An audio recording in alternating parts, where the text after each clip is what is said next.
Imaginez une fin de semaine au complet avec des copains pour une retraite de lecture. C'est là que je m'en vais. Allô, c'est Karine de Mon Coin Lecture et bienvenue dans cette vidéo vlog où je pars 2 jours dans un chalet avec mes copains de Booktube Québec et on va lire pendant 2 jours non-stop. Of course! Bon, on a peut-être apporté quelques jeux, peut-être quelques casse-têtes, mais on va lire, c'est clair qu'on va lire. Genre, placoter, jamais. Je m'en vais donc dans l'Anaudière retrouver Daphné, Sylvain, Maps et Kimi de Hello Kimi pour une fin de semaine paradisiaque pour moi, genre une fin de semaine où on fera rien. On est mi-septembre, on nous annonce une température extraordinaire, de là le pas de maquillage et ce look en automne. Ben, pas encore l'automne, mais presque. Et j'apporte mon téléphone, mon micro et peut-être même mon trépied et je vous emmène avec moi. Tu sais, c'est pratique, eux autres, je suis certaine que ça les dérange pas d'apparaître sur les internets. Qu'est-ce que j'ai apporté pour lire ce week-end? J'ai pris surtout des trucs québécois parce que ce sont des gens qui lisent énormément de québécois. Le but, c'est d'en jaser un peu avec eux autres. Non, c'était de lire, mais en tout cas, vous me comprenez. Quand même, je prends ici Étreinte de Anne Michaels que j'ai commencé, que j'aime énormément. Je trouve ça super beau. Mais j'ai pas lu cette semaine. J'ai eu une semaine de fou, mais... tu sais, genre de folie furieuse, là. Fait que j'ai pas lu. Je vais peut-être même être obligée de recommencer parce que... c'est ça. Et au cas où je finirais enfin mon livre, j'ai apporté ici des poèmes de Dominique Fortier. Vous avez vu, c'est trop beau, il y a un petit fil rouge. Donc, c'est de la poésie, c'est Dominique Fortier. Donc, je vais en lire quelques-uns avant de dormir, parce que je vais être dans cette ambiance-là. J'apporte également Dents de fortune de Fanny Demeule, parce que je pense que ça va être très très chouette de lire ce roman-là à côté de ses 2 plus grands fans dans l'univers, c'est-à-dire Sylvain et Maps. J'apporte mon achat du 12 où l'univers ne peut naître qu'une seule fois d'Alexandra Larochelle. C'est la suite de Jusqu'à ce que ça passe bang. Maps me l'avait fait lire, elle l'avait beaucoup aimé, donc le lire avec elle, ça va être cool. Ensuite de ça, j'ai 3 ouvrages que je dois rendre à la bibliothèque, donc c'est peut-être par eux autres que je devrais commencer. Le premier, c'est Proust au gym, qui est un recueil de textes comme ça, parce que mon ami Sylvain aime Proust autant que moi, donc c'est tout court, je le lis en fin de semaine. Ouais, je sais, j'ai l'intention de lire beaucoup, tu sais. Ambition is my middle name. J'ai aussi Avant de brûler de Virginie de Champlain. C'est un roman qui a l'air un peu post-apo. Maman l'a lu, elle a dit que c'était bien écrit, elle a adoré, donc j'ai hâte d'en parler avec elle avant qu'elle me dise tout ce qui se passe dedans, tu sais, il faut être stratégique dans la vie. Et finalement, Avide de Myriam Vincent, c'est une autrice que je n'ai jamais lue. C'est La Maison qui me tente le plus, mais celui-ci est dû à la bibliothèque. Et pour le gala du roman québécois, ben il fait partie des possibilités, puis il y a plein de monde qui adore, donc je veux le lire. Mais lui, il est plus long. Peut-être pas en fin de semaine, ou peut-être que des miracles arrivent. Donc c'est ça, je vous retrouve un petit peu plus tard. Ah oui, j'oubliais, j'apporte quand même ma liseuse, au cas où on n'est jamais trop prudent. Et aussi, mes super coquilles hyper efficaces, au cas où ils décideraient de se mettre dans un rewatch de Big Brother Québec qu'ils adorent tous, sauf moi, donc...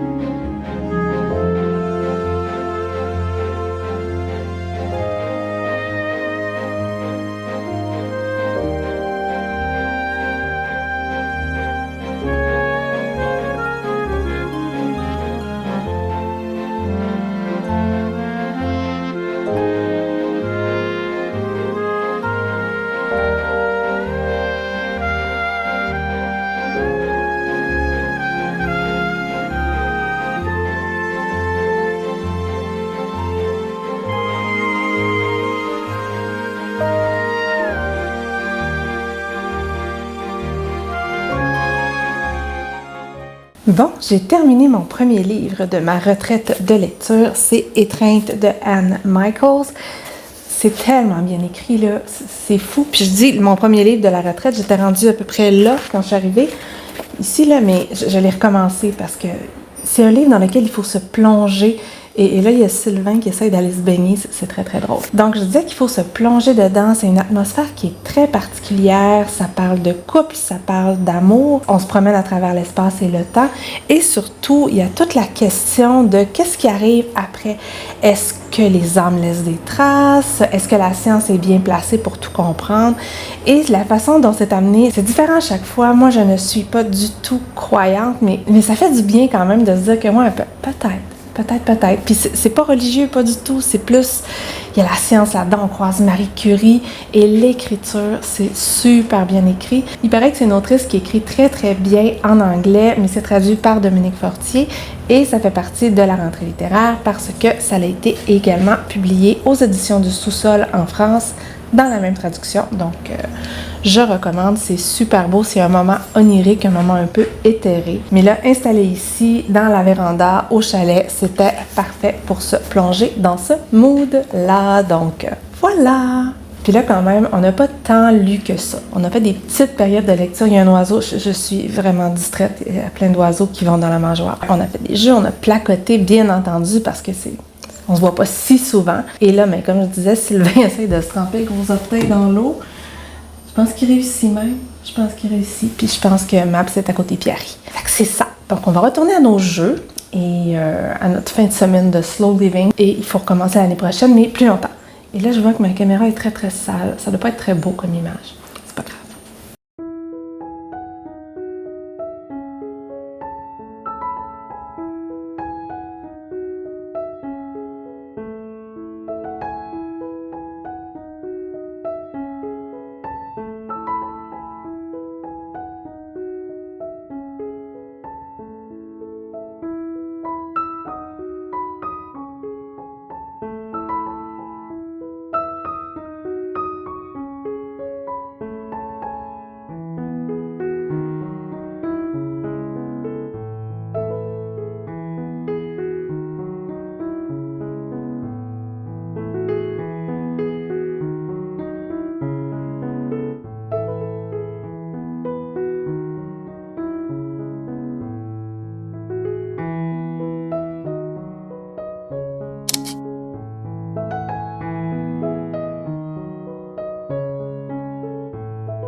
Ça va bien! Allez, faut qu'elle fasse ce soir! On s'est installé sur le bord de l'eau ce matin pour vous faire un petit update en duo parce qu'on a décidé de tous lire le même livre en fin de semaine. On a lu Dans le fortune de Fanny Demeule. L'autre qui l'a lu, c'est Sylvain, mais cet homme a décidé que c'était plus intéressant de prendre sa douche plutôt que de parler avec nous. Faut pas se poser de questions. Les hommes. Les hommes. Donc, ce qu'il faut savoir, c'est qu'on est très partial en ce qui concerne Fanny Demeule. C'est une de nos autrices préférées à tous les trois, donc on était certain qu'on allait triper avec son nouveau roman, même si on savait que c'était un petit peu différent de ce qu'elle fait d'habitude. Effectivement. On va commencer par le positif du truc, c'est-à-dire que c'est quand même l'écriture de Fanny Demeule, c'est bien écrit, ça parle de l'histoire de sa grand-mère qu'elle a romancée, elle est partie des îles de la Madeleine dans les années 30, il y a une mouche ici, parce qu'il n'y avait plus d'avenir à cet endroit-là, et elle décide de s'en aller dans le Grand Montréal pour faire sa vie. Et à ce moment-là, ben, les choses vont changer. Elle va changer et elle va décider de son avenir. C'est différent des thèmes de Fanny parce qu'elle part souvent sur des thèmes d'obsession, elle part souvent sur un truc qui devient très, très anxiogène en raison des personnages qui sont très pris là-dedans, puis elle a réussi à nous transmettre ça. Mais ici, et là, ça me fait de la peine, mais ça n'a pas fait ça. Ça n'a pas fait ça. lire un roman de Fanny Demeule, c'est tout le temps une expérience. Puis ces romans sont différents, mais similaires dans le sens qu'il y a des thématiques qui reviennent. Mais tu sais, si vous avez lu Island, c'est quand même une atmosphère beaucoup plus fantôme, puis l'ambiance est très, très forte. Dans Roue claire naturelle, dans Mukbang, on est vraiment plus dans la psyché, puis dans l'obsession. Donc, tu sais, je savais pas à quoi m'attendre. J'étais ouverte à accueillir ce nouveau roman-là, mais j'ai rien retrouvé de ce que je trouve qui fait en sorte que cette phrase est longue. J'ai rien retrouvé de l'originalité de Fanny Demeule dans cet ouvrage-là, puis je pense que c'est ça qui me fait le plus de peine. Ben moi aussi, en fait, si j'avais pas vu le nom, j'aurais jamais pensé que c'est un roman qui a été écrit par Fanny Demeule, même si c'est très bien écrit, comme d'habitude. Là. Au départ, ça commençait bien, il y avait des petites phrases en italique, pas de ponctuation, qui nous embarquaient dans un truc, mais c'est là, mais je suis pas sûre que je comprends pourquoi. Mm-hmm. Tu sais, il y a plein de fusils sur les murs, mais ils tirent jamais. C'est ça, j'ai été un petit peu déçue. Ça se lit comme un roman historique, en fait? Oui, ça se lit comme un roman historique. Le choix d'écrire au présent, à la troisième personne du singulier, je pense que ça rattrape éventuellement le livre dans le sens qu'on s'attache pas beaucoup à la protagoniste principale. On a l'impression de pas la connaître? Non, on sait pas à quoi nécessairement elle pense. On la voit faire, mais on n'est pas dans son anxiété, tu sais, elle nous dit qu'elle est anxieuse. On voit, mais on n'embarque pas dans cette anxiété-là. Je pense que c'était ça, la différence avec les autres ouvrages, c'est qu'on embarquait dans l'obsession, puis on le ressentait. Puis à la fin, ben il y a plein de choses que j'aurais aimé voir creuser, des choses que j'aurais aimé voir expliquer davantage. C'est là, on peut les interpréter nous-mêmes, mais j'aurais aimé ça que ça aille plus loin là-dedans. Je trouvais que la fin, c'était très, très précipité, ça va très, très vite. J'étais là, oui, mais j'aurais voulu autre chose. Est-ce que mes attentes étaient là? Moi, je pense que oui, là. Peut-être Maps moins. Moi, c'est ça. J'aurais peut-être été beaucoup moins sévère si ça avait été une autre autrice. C'est pas terrible, là. Moi, ça va être l'équivalent d'un 3 étoiles, disons. Parce que c'est Fanny Demeule, je suis un petit peu déçue. Tu sais, à un moment donné, je pensais que ça allait aller dans une direction. Puis Sylvain, il avait dit, « Hey, Karine, tu vas aimer ça, tu vas voir où ça va. » Ça y va, mais ça part et ça revient. Ben, c'est une vie, hein. Une vie, ça va dans tous les sens. Tout n'a pas de sens. Puis c'est un peu ça qu'on ressent. Peut-être que c'est ça qu'elle a voulu faire, je sais pas. Que c'est inexpliqué. Ouais, je sais pas. C'est difficile. Je sais que c'est une... Elle vient de s'étouffer, puis je l'ai coupée. Je sais que c'est très personnel à elle, parce que c'est l'histoire, c'est basé sur l'histoire de sa grand-mère. Puis peut-être qu'elle voulait pas dénaturer certaines choses, mais je me serais attendue à ce que certains filons aient beaucoup plus loin. Alors que là, on est vraiment resté en surface. Puis il y avait plein de filons intéressants que j'aurais donc bien aimé ça, qu'on en sache davantage. J'aurais aimé que ça aille plus loin. Puis c'est ça, je pense, qui m'a manqué. Tu sais, à un moment donné, il y a un truc qui se résout à la fin. Puis à un moment donné, je dis, j'avais même pas compris que c'était un problème. Ouais. Fait que, tu sais, on sent qu'il y a quelque chose qui se dénoue, mais j'avais même pas compris que c'était noué. Fait que c'est peut-être moi qui l'ai lu trop vite parce que je l'ai lu d'un après-midi. Ça se lit très, très bien, mais je sais pas. J'ai eu une petite déception. Donc, on l'a tous eu. Sylvain n'a pas fini tout à fait, fait que lui est moins que nous. Fait que c'est ça. C'est plate, hein? J'aurais tellement voulu vous dire d'autres choses sur ce roman-là. Je voulais tellement triper, mais oui, mais non. C'est quand même la preuve que on lit chaque livre de manière indépendante et que même si c'est une autrice qu'on a beaucoup aimée, ben on donne notre ressenti pour vrai, même si ça fait vraiment mal de filmer ça. Ah oui. Fait que c'est ça. Fait que je vais aller vous faire un autre update sur le reste de notre fin de semaine parce que oui, se louer un chalet pour lire, ça a du sens, quoi qu'en disent certains. Je pensais que tout le monde savait que c'est plein de bon sens. Ouais, mais ça a l'air que non. Ils sont jaloux, c'est clair. Donc, on a lu sur le bord de l'eau, on a lu dans des chaises en regardant l'eau, oui. On a lu en marchant dehors, on a écouté nos livres audio. T'as même fait de la course? J'ai couru. On a joué à la boulette avec des titres de livres. Écoutez, c'était full littéraire. C'était fabuleux. Avec des mimes mémorables. C'est ça. Fait qu'on va continuer notre fin de semaine. Là, il est 10h, on est dimanche matin. On va commencer à se préparer à quitter. L'année prochaine, on le refait, mais on reste plus longtemps. C'est pas assez long. C'est jamais assez long. C'est jamais assez long. Une semaine de chalet littéraire. Oui. Si seulement. Bye!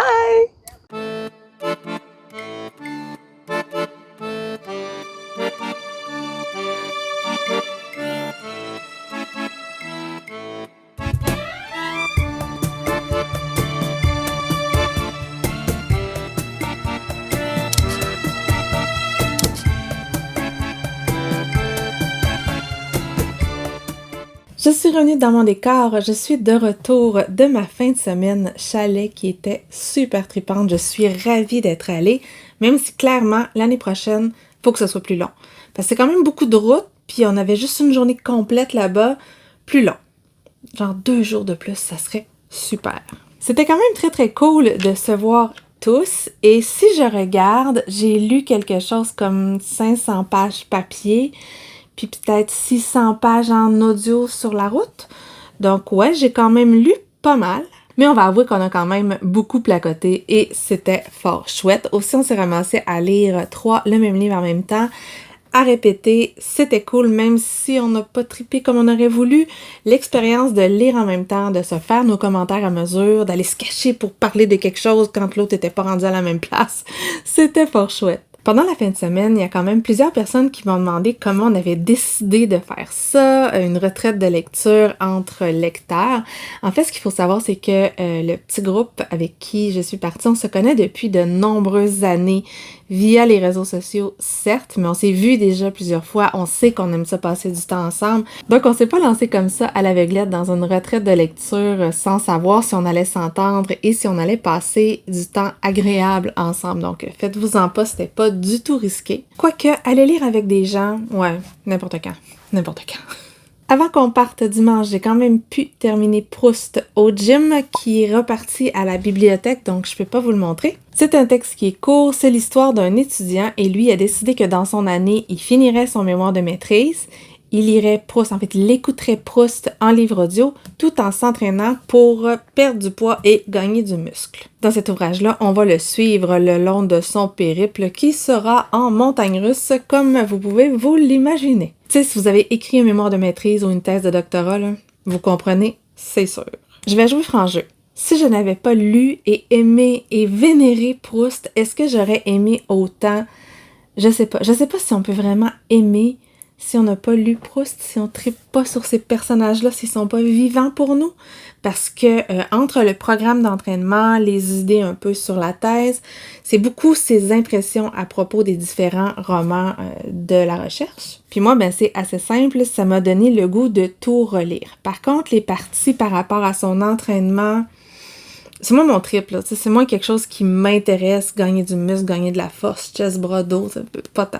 Fait que ces parties-là, je les passais plus vite. Par contre, il y a des trucs qui me faisaient quand même rire quand tu voyais son programme changer de temps en temps. Je disais, ah ouais, ça c'est drôle. Mais moi, je l'ai vraiment lu pour les parties sur Proust. Et si ça vous intéresse pas, je le sais pas si vous allez y trouver votre compte. Donc, écoutez, c'est vraiment pas long. Voyez, et peut-être, sait-on jamais. Finalement, en allant marcher / courir, j'avais commencé un nouveau livre audio, c'est-à-dire Les Guerriers de l'hiver d'Olivier Norek. C'est encore un roman que je n'avais pas repéré dans ma rentrée littéraire, tu sais. Je suis tellement opposante, mais c'est décourageant. C'est décourageant. Celui que j'ai lu en montant puis dont je vous ai pas parlé, même chose, il était pas dans mes repérages. Faut pas se poser de questions des fois.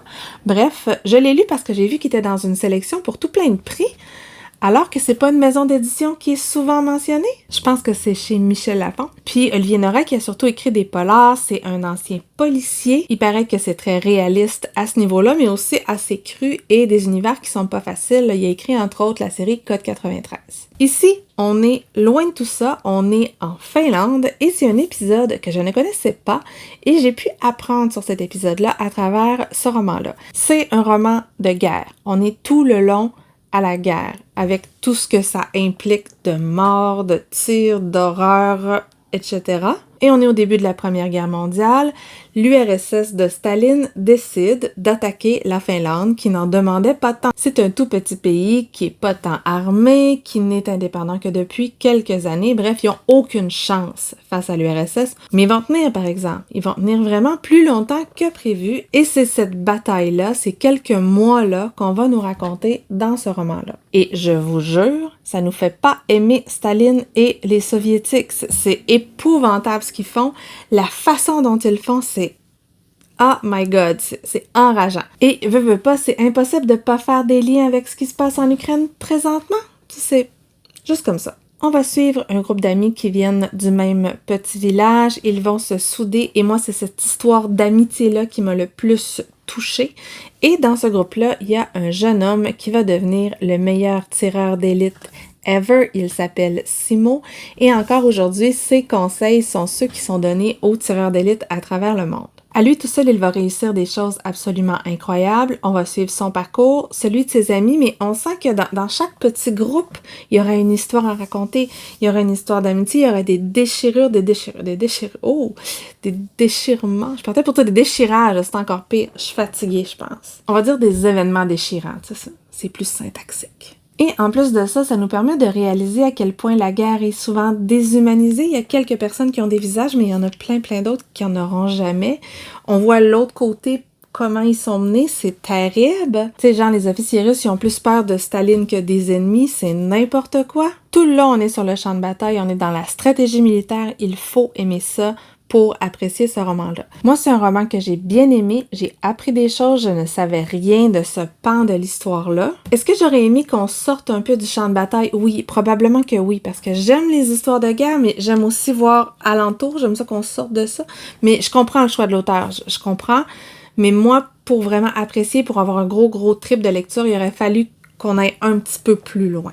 Mais comme je dis, je comprends le choix de l'auteur. La petite bulle s'est refermée, les histoires d'amitié sont hyper touchantes. C'est un roman qui se lit tout seul, les pages se tournent toutes seules, c'est une écriture qui est très adéquate. Il n'y a pas le petit plus qui va me faire un wow, mais il n'y a rien qui m'a dérangé dans cette écriture-là. On se sentait au froid, on gelait parfois. Et il y a certaines images qui m'ont vraiment marqué en ski de fond, entre autres. Quand tu regardes les Russes faire du ski de fond, c'est quand même une bonne lecture. Je pense que sur Goodreads, j'ai mis genre 3.5, quelque chose comme ça, donc une bonne lecture. C'est donc tout pour ce vlog. J'espère avoir réussi à vous faire ressentir tout le trip de cette retraite de lecture. Si vous êtes encore là, vous pouvez mettre un petit emoji maison ou un petit emoji chalet, bref, quelque chose qui fait sylvestre. Si vous avez aimé la vidéo, vous pouvez la liker, vous pouvez la partager. Vous pouvez également, soyons fous, vous abonner à ma chaîne si mon contenu vous intéresse. Et sur ça, je vous souhaite une bonne fin de journée, de bonne lecture et à la prochaine!